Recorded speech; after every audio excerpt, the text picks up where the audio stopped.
At yun nga, good day mga bossing.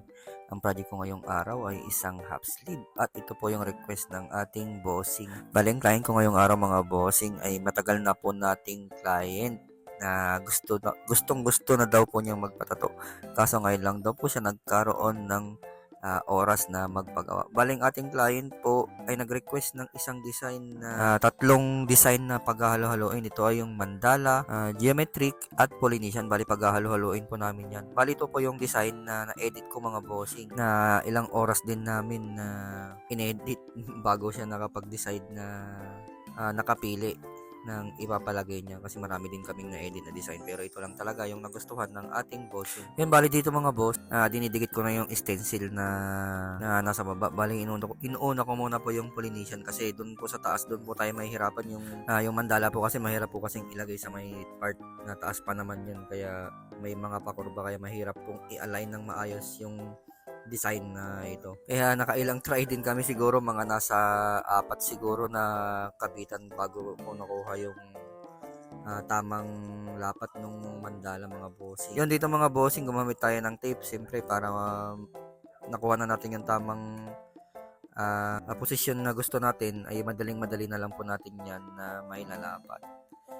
Yun nga lang, nahirapan din talaga kami kasi nakailang try nga rin kami.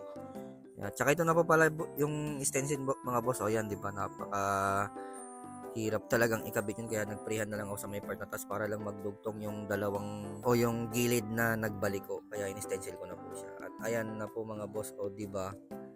Bali dito mga bossing ay kukulayan ko na lang din sa loob at bubuhay na natin yung mandala ng ating bossing. Bali dito pa nga lang boss sa mandala ay inabot na kami ng 4 na oras. Yan. At ito na pa pala yung finished product mga bossing. Bali hindi na natuloy ni boss yung kanyang full sleeve kasi ilang oras kaming inabot dito sa tattoo niya sa may part na taas.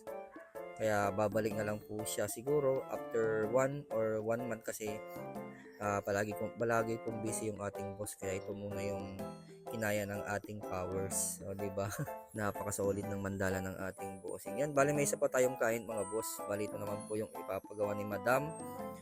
Isang bulaklak na sa may balikat. At ito po yung request niya.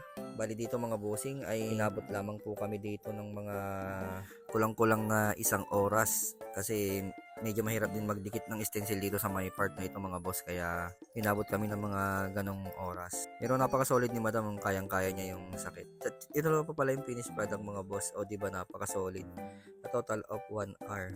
Di rin basta-basta yung sakit niya dyan mga boss kasi sa may part na dibdib masakit po yun lalo na sa may part na taas kasi may mga buto-buto po dyan.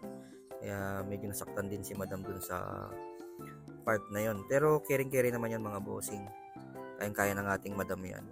Parang nabitin pa nga yung ating Madam at nagpadagdag pa po siya ng isang band na bulaklak sa kanyang braso. At ito na po pala yung design mga boss. O diba napaka-solid ni Madam. Talagang kinaya niya. Yan sa mga gusto magpatato mga bossing, i-message nyo lamang po sa aking Facebook page at huwag nyo pong kakalimutan na i-follow, i-like at i-share ang aking mga video. At ang location ko nga po pala mga bossing ay Romuald Street, Poblacion A, Camiling, Tarlac, Esteban Tattoo Shop. Pwede nyo po yan i-search sa Google Map, Esteban Tattoo Shop, Camiling. Yan, thank you.